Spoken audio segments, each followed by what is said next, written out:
Hello. Hello. So we're here to talk about quarantine and its impact on the employees and businesses, on productivity, growth, and expansion in general. Yeah.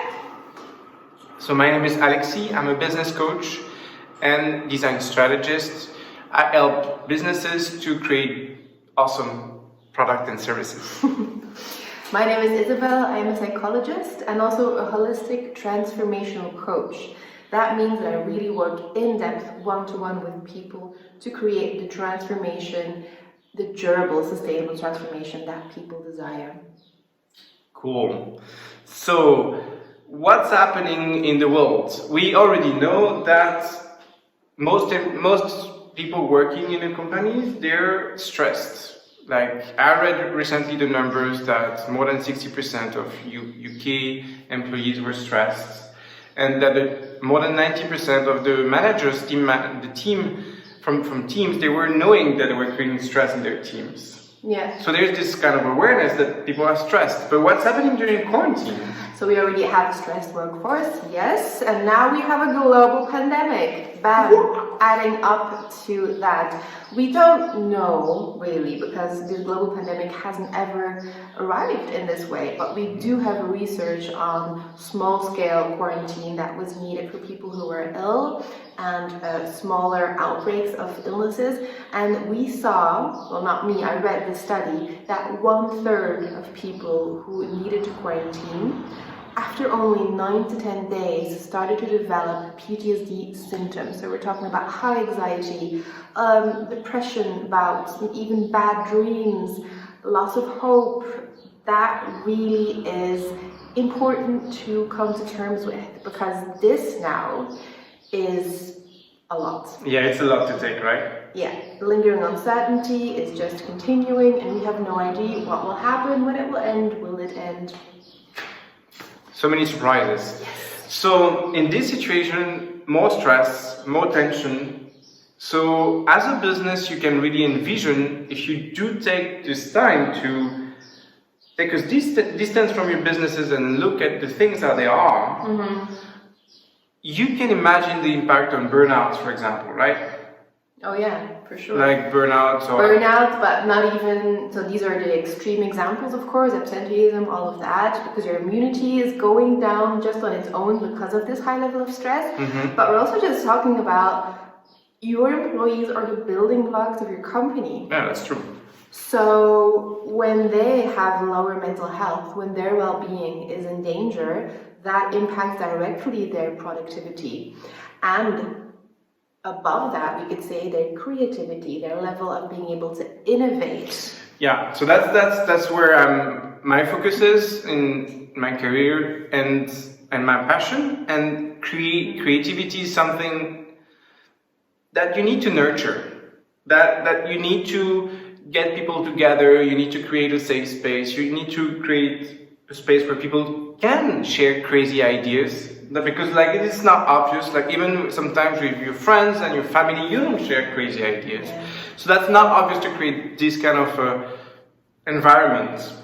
And what we as a society are not at all adept at is actually emotional intelligence, by which I mean how to process very strong emotions.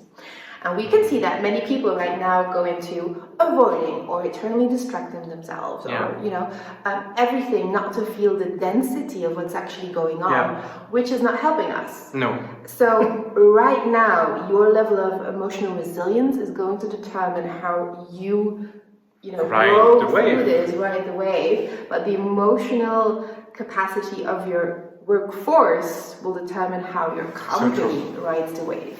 Yeah, and how do you see we can nurture or create that emotional resilience within the teams, the organizations? How would you go about it? So first of all, sustainable high performance is only possible in an environment where people feel safety and belonging. And that means that they need to be able to share their vulnerability, what's really going on. People are experiencing guilt, shame. Yeah. People are experiencing... And fear. And fear, yeah. Fear. And there's maybe expectations from management are still the same as before, and they're experiencing guilt of not being able to do that. Yeah. There's a lot of things going on, and if you cannot talk about that within the professional setting, you lose. Yeah, you lose. And what we see now is that we're not talking about work-life balance anymore. We're talking about work-life integration. That's a very important point. Like people right now, I have friends also, like we discuss and they tell you they never work remotely, and they didn't really have to manage this level of stress or this new thing where actually you work all the time, but how do you deal with the children? And there's a lot of tension going out of that. Yeah, how do you work without having that social buzz around you? Yeah. How do you deal with these Zoom meetings? A lot of people are actually drained by constantly being on that Zoom thing, which is not a natural way of relating. And don't You feel can connected. deal with that. Yeah, Don't you're feel connected, but you connected. don't feel connected. You have to speak to a lot of people, but it's like you don't feel that energy. So there's a lot to talk about. And this A lot. work-life integration, how we would approach this. Of course, we're always flexible in terms that when we see a business or a company, it's always very specific what they need. But in general, how we see it is, first of all, conversations where emotional safety is important between management and employees about expectations. Expectations and boundaries. Yeah. And finding a win-win situation, Yeah. right? It's the same as in couples, in families, or with friends. There's always like tension, and tension is not bad. Tension is actually great because that's where tension, when you can build new boundaries and find new win-win situation for the coming future. Yeah, you always grow in tension. That's why if you handle this global situation in a holistic, beautiful way, your company will grow, people will grow, everything will grow. Tension is only a way to grow. So first of all, conversations between management and employees is something to really, really focus on. Second of all, parenting while living and working remotely is a very important topic. Yeah, because it needs to be addressed. Wow, yeah. It's just, there's a lot to be said about that, and if you're a parent, I'm sure you know that. There's things to do here so that this can be smoother. Yeah. And maybe also be considered as a certain, I don't know, subgroup or how to care about these people which are suffering more for the situation, for example. Sure, yeah.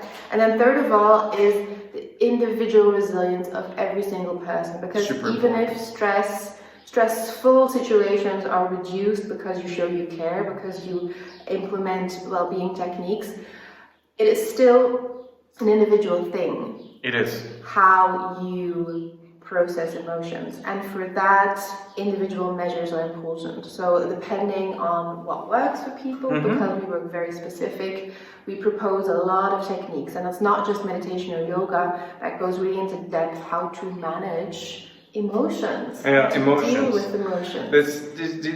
We talked at the beginning of emotional safety as a kind of as a place for creativity, but a place for performance also.